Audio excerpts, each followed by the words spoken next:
তো আজি আমি discuss Karim the mutual induction. Mutual induction.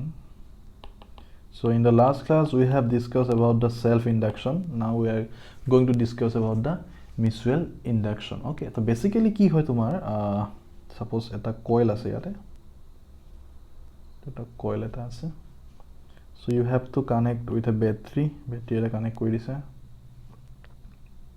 then এটা কি থাকিব আৰু এফালে এটা তোমাৰ বেলেগ এটা coil আছে. Okay, ইয়াত তোমাৰ একো battery connect কৰা নাই, just you have to connect with a galvanometer. Okay, তো mutual induction মানে কি হয়, suppose এই battery যেটা মই এই switch to close কৰি দিম, then the current will flow like this, and in this coil due to this current flowing a magnetic field will generate. ইয়াত তোমাৰ কি generate হ'ব, magnetic field generate হ'ব. the magnetic field যেতিয়া generate হ'ব, then এই যে second coil আছে তাত তোমাৰ কি হ'ব, magnetic flux produce হ'ব, কাৰণ magnetic field এনেকৈ যাব না, তো magnetic flux ইয়াত generate হ'ব. so that means how can we know that the magnetic flux ইয়াত generate হ'ব, কাৰণ magnetic flux generate হতে যেতিয়া তোমাৰ ইয়াত তোমাৰ battery দিবা, current দিবা, ইয়াত magnetic field generate হ'ব, আৰু এই due to this magnetic field ইয়াত তোমাৰ magnetic flux generate হ'ব, আৰু যদি current change হৈ থাকে then magnetic field will changing, and therefore the magnetic flux is also it will be changed, and যাৰ কাৰণে ইয়াত কি produce হ'ব, তোমাৰ induced current বা induced EMF এটা generate হ'ব, আৰু we will see a deflection in the galvanometer, and from that we can say that here some induced current is generated. Okay, তো তাৰ মানে ইয়াক কি কোৱা হয়, mutual induction. so this coil is called primary coil, য'ত তুমি battery current দিছা আৰু তাৰ কাৰণে তোমাৰ magnetic field produce হৈছে, and due to this magnetic field a magnetic flux is generated in the second coil, that is called secondary coil, and this process is called the mutual induction. Okay, so now the definition is very simple. Definition to মই লিখি দিছো, mutual induction is the phenomena of production of induced EMF in one coil due to a change of current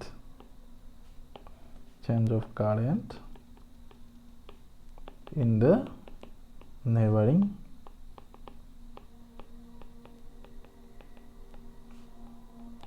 coil. Okay, so তাৰমানে কি ক'লো মই, again I am going to explain.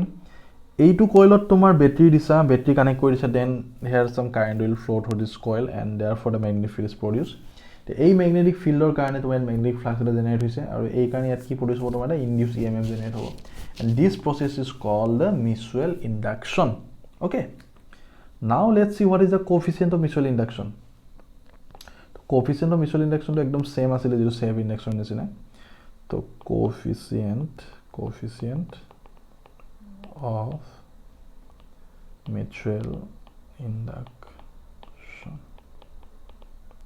তো কি হয় তোমাৰ the magnetic flux যেটো secondary coilত আছিলে, magnetic flux linked with the secondary coil, মানে secondary coilৰ তোমাৰ যেটো magnetic flux কিটা চেঞ্জ হ'ব, যেতিয়া primary coilত তোমাৰ কি চেঞ্জ হ'ব লাগিব, current চেঞ্জ হ'ব না নাই, so therefore the magnetic flux linked with the secondary coil is always directly proportional to current in the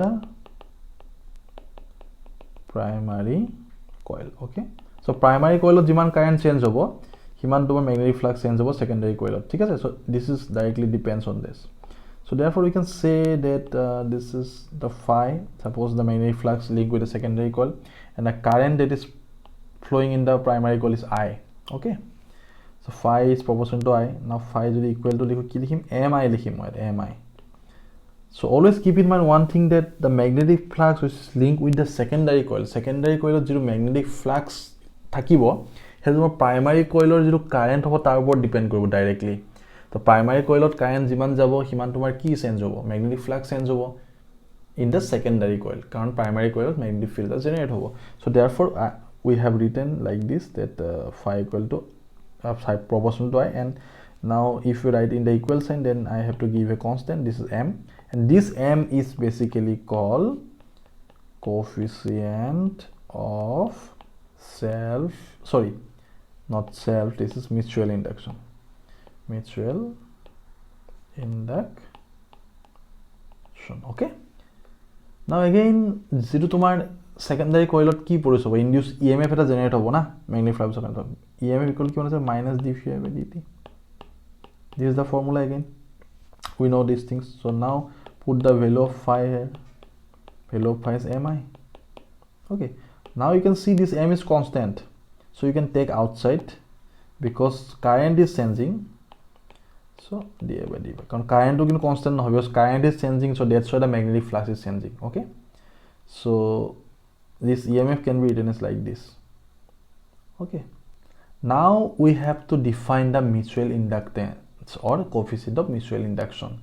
So mutual inductance বা coefficient of mutual induction তাৰ আমি definition দিব লাগিব. So আমাৰ দুটা equation আছে, one is this and other is this, so you can use any one equation.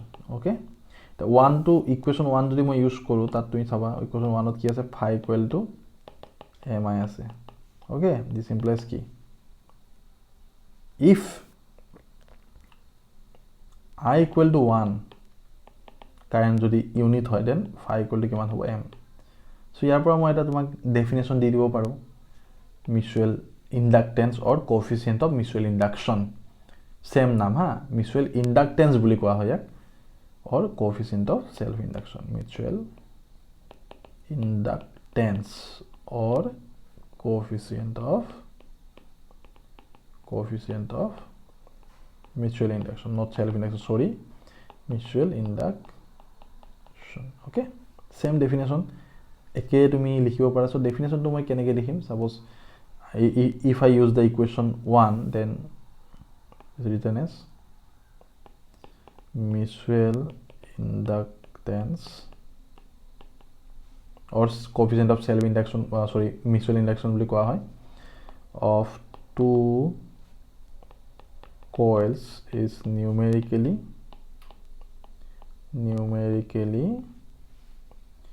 equal to the magnetic flux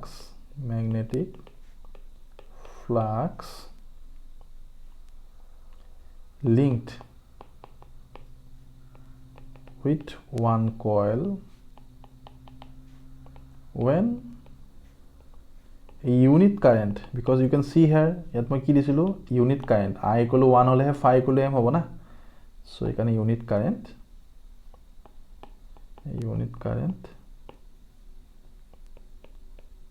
passes through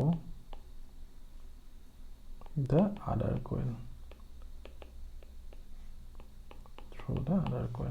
ঠিক আছে, when a unit current passes through the other coil.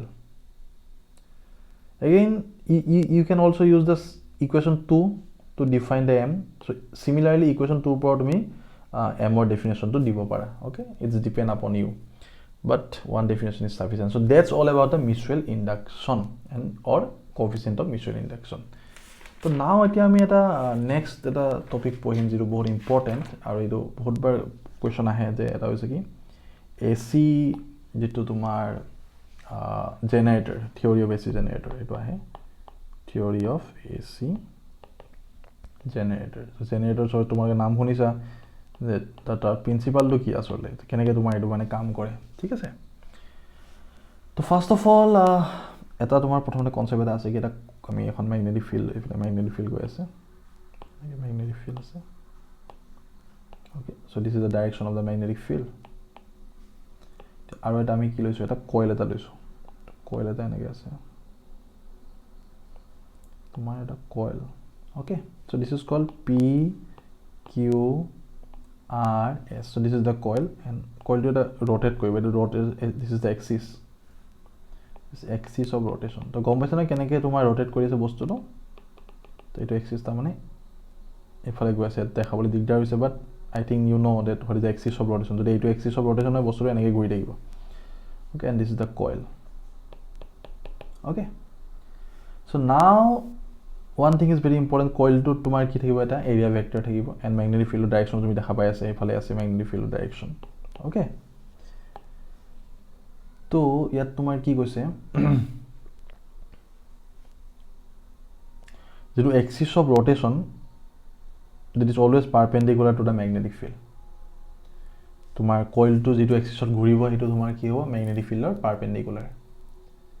And what is the flux then there? Coil to majori kiman flux, magnetic field jodi thake coil or majori ki magnetic lines par hoi jabo, to obviously tar flux thakibo. So flux through the coil when it's normal mane coil to jitu normal mane perpendicular dal makes an angle theta with the field. Eta ma agore koisilu je coil jitu normal hobo that is area vector. So jodi angle to theta hoy area vector and magnetic field or, then what is the flux? So there is very simple formula, you know, there is a flux kiman hobo da b a cos theta. Okay, b a cos theta. Now what is the a? A is the area of the face area of the coil. Okay, ঘুৰি আছে বস্তুটো, তো magnetic ফ্লাক্সটো change হৈ থাকিব। যেতিয়া ঘুৰি থাকিব তাৰ কি হ'ব, ম্যাগনেটিক ফ্লাক্সটো চেঞ্জ হৈ থাকিব কাৰণ বেলেগ বেলেগ এংগলত ঘুৰিব না হি। ওকে, সো কইলটো কি হৈছে বেসিক্যালি তোমাৰ ঘুৰি আছে এনেকৈ, তো ম্যাগনেটিক ফিল্ডৰ যে লাইন সেইটো তোমাৰ এংগলটো বেলেগ বেলেগ হয়, তাৰ ষ্ট্ৰেংথটো বেলেগ হৈ থাকিব। So obviously flux is changing. Okay, flux is changing হ'ব। নাও যদি তোমাৰ কইলটো যেতিয়া ঘুৰি থাকিব, if the angular velocity is omega, if the angular velocity is omega, angular velocity of the coil, ঠিক আছে, আৰু এংগলটো যদি থিটা হয়, টাৰ্নছ কৰে ইন টাইম টি, থিটা এংগল যদি তোমাৰ টাৰ্নছ হয় টাইম টি যদি থিটা এংগল ঘুৰে, ঠিক আছে, then what is the relation between theta and omega t? Already you know this formula from the class 11, theta equal omega t hobo na. So now again we know that phi equal to ba cos theta. So just put the value of theta here. This is ba cos omega t. Okay, so that means phi can be written in terms of omega t because omega is the angular velocity, কাৰণ rotation motion of the angular velocity আহিব। এতিয়া আমি এটা কথা জানো যে magnetic flux তোমাৰ কইলটো যিমান চেঞ্জ হ'ব ম্যাগনেটিক ফ্লাক্সটো ইমান চেঞ্জ হ'ব, and if the magnetic flux is changing that means they produce a induced EMF. Okay, so magnetic flux change hole eta induced EMF generate hobo. So likhibo lagibo an induced EMF is set up in the coil due to changing magnetic flux. So why magnetic flux is changing? Because closed coil to jeta ghuri thakibo teta tomar magnetic flux to change hoi thakibo. So kiman hobo, E equal to minus d phi by dt. We know these things. Okay, so now put the value of phi, ba cos omega t. Now you know that b and a are constant, so you can take outside. ddt of cos omega t kiman hoy, that is always minus sin omega t into omega ahibo. Okay, so you can take outside pa omega sin omega t ahile. So this is the EMF, is the EMF যেটো generate hol, induced EMF যেটো generate hol coil টোৰ কাৰণে, ঠিক আছে। Now if the coil has n turns, এটো এটা টাৰ্ণৰ কাৰণে লিখিছো মই, if the coil has n turns, if the coil has n turns, if the coil has n turns, then the induced EMF, the total induced EMF কিমান হ'ব, n b a omega sin omega t. So we have to multiply this this EMF with the number of turns, total number of turns. That will give you the total induced EMF. Okay, so this is the expression of total induced EMF. ঠিক আছে এইটো তোমাৰ AC যেটো generator type theory তাৰ কাৰণে এনেকে তোমাৰ EMF টো জেনাৰেট হয় okay so now there are some conditions are there suppose omega T যদি বেলেগ বেলেগ হয় তোমাৰ কি হ'ব ओमेगा टी ভ্যালু যদি তোমাৰ 0 ডিগ্ৰী হয় ঠিক আছে তো 0 ডিগ্ৰী মানে কি থিটা ইকুয়াল 0 ডিগ্ৰী তাৰ মানে কি the plane of the coil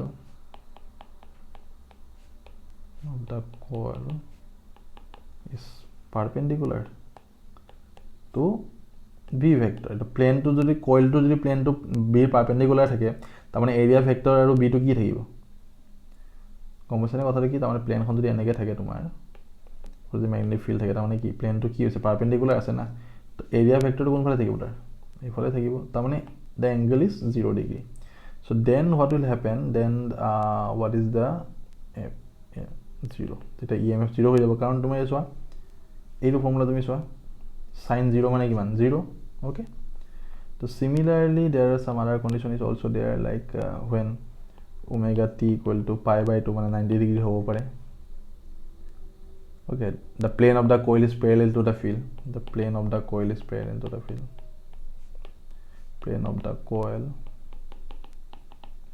is parallel to the field parallel হলে তোমাৰ angle to pi by 2 হ'ব area vector আৰু এটো মাজত so then তোমাৰ কিমান হ'ব epsilon naught to maximum হ'ব maybe কাৰণ এটো sin 90 মানে কিমান 1 okay so n b a omega আহি যাব ঠিক আছে this is the maximum value similarly তোমাৰ বেলেগ বেলেগ angle বেলেগ বেলেগ হ'ব similarly you can say that omega t যদি তোমাৰ suppose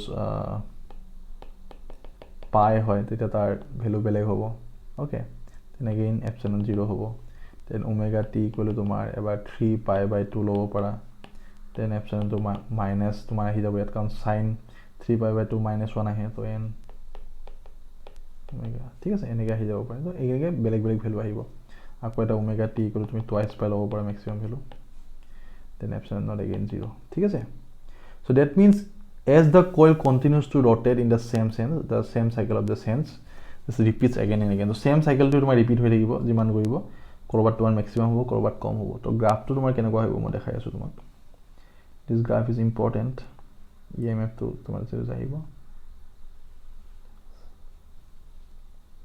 ঠিক আছে সাইন গ্ৰাফ আহিব তো তোমাৰ এইফালে যদি emf ধৰো মই